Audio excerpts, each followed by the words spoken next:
to go out there and try to box a pure boxer, I think was not the best move for him. I feel like he doesn't really know the laws of fighting or the rules. I mean, he knows the rules, but I feel like he doesn't know how to apply the laws of fighting. A lot of these guys, we always use we could use Andre Ward for example. He doesn't have he's not the most talented person, but he's very strategic in what he does. So I think that you know this is a learning curve. We all know it's a learning curve for Anthony Joshua. It's a good opportunity for him to get his revenge. Hey, it's the Empire, 𝗟𝗢𝗘𝗦𝗧 Empire, Baxter Boxing. Now, you guys heard the audio from Michael Hunter, man.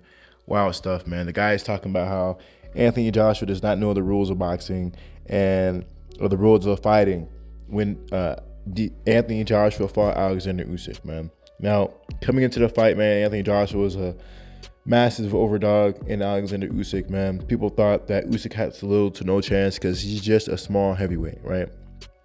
Didn't look good against Ďuriť Chisora. Ďuriť Chisora was bullying him, walking him down, just ragdolling the guy until he gassed out. And that's when Usyk started taking Ďuriť Chisora apart and basically just having his way with Ďuriť Chisora. That being said, man, this Alexander Usyk fight with Anthony Joshua, instead of Anthony Joshua using the technique that Ďuriť Chisora used, the bully tactic, things that, usually when people watch fighters fight and they're undefeated, they try to find weakness in things that other fighters did, right? Alexander Usyk, like I said earlier, it showed that he had problems with fighters who he can bully him. Instead of Anthony Joshua using the things that worked, that we seen worked in the Ďuriť Chisora fight, what does he do? Well, he decides to outbox Alexander Usyk when no one outboxed Alexander Usyk in his whole career. There's maybe be people who can get some rounds off of him, but that's more due to activity than outboxing him. Now that being said, man, Michael Hunter talks about how it's not about being technically sound. It's about using what you have, right? He used Andre Ward, for example. He said that Andre Ward was not technically sound. Now, I don't agree with that.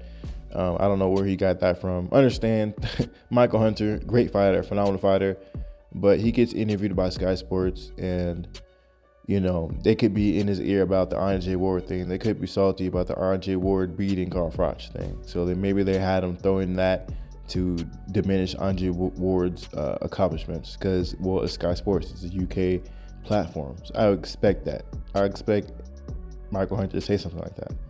Right. That being said, man, Andre Ward is technical. But anyway, that being said, man, if you actually watch Michael Hunter fight Alexander Usyk, there was times where he was winning the early rounds in the fight. I had him winning the first 3 rounds pretty easily. He was just too active for Alexander Usyk. And what he's telling Anthony Joshua is, there's an old saying in boxing. They say you box the banger and you bang the boxer. So Alexander Usyk being a pure boxer, you need to come forward and impose yourself on a guy. And when my boy Michael Hunter was doing that against Alexander Usyk, he was winning the fight. He was winning the fight early on when he was pushing the pace on Alexander Usyk and just overwhelming the guy. That's how he was winning the fight, and he was always moving his head. He threw 3 punches, turned, three, 4 punches, turned, and he was going left to his left, and then he was going to his right. He was going to his left, and then he was going to his right. Then he'll box a little bit, and then he'll do it all over again. And he led with body shots. He was doing some real advanced stuff in the ring, and I had him winning the early rounds of the fight. It's just that, can you keep that kind of pace up with Alexander Usyk? That was a no for Michael Hunter. It takes too much energy doing all that. At the end of the day, boxing is not just outboxing somebody, it's technique as well. And in my opinion, beating a guy in a decision is one aspect of boxing, but also your punching technique as well. If you can stop a guy, in my opinion, you mastered a certain kind of punch. Like if you have a really good straight right like Ďuriť Chisora, or you have a really good left hook like a Joe Frazier, that's a certain technique in boxing. That's a part of the equation, right? Outboxing someone is one aspect of boxing. You knocking a guy out too. You can argue that that guy who has the knockout power in that one hand and obviously has some kind of boxing skills is close or equivalent to a guy who can just outbox you, you know. So that being said, I do think Anthony Joshua has some skills that Alexander Usyk does not have as far as a straight right. I think he has more power than Alexander Usyk in both hands, actually. It's just that, like I said earlier, so I do think that Anthony Joshua's boxing ability is similar, if not equal, to Alexander Usyk as far as he can outbox the guy. It's just he needs to sit in his punches when he's trying to outbox him. He was trying just to outbox him, to touch him, to outpoint him, but he has better technique. He actually needs to use it. And when he did hurt Alexander Usyk, he didn't oppose himself on him. So I think there's waves in boxing where you need to box, and then you need to impose yourself on a guy. Anthony Joshua was boxing, and then when you hurt him, he didn't impose himself on him. Now, I'm not saying he needs to do it all the time, but there's times where he could have did more in the fight. So that being said, man, I don't think that Alexander is unbeatable boxing wise. I do think he can be outboxed. I said it once and I say it again, that if you look at a Tony Bellew fight before Tony Bellew got stopped, Tony Bellew was outboxing Alexander Usyk, right? He can be outboxed. He's not Floyd Mayweather. He's not some guy who, Floyd Mayweather, he's so advanced in the ring. If he throws like 10 punches, he'll land like 6 out of 10 punches. And if you throw 10 punches, you might land like 2 punches out of 10.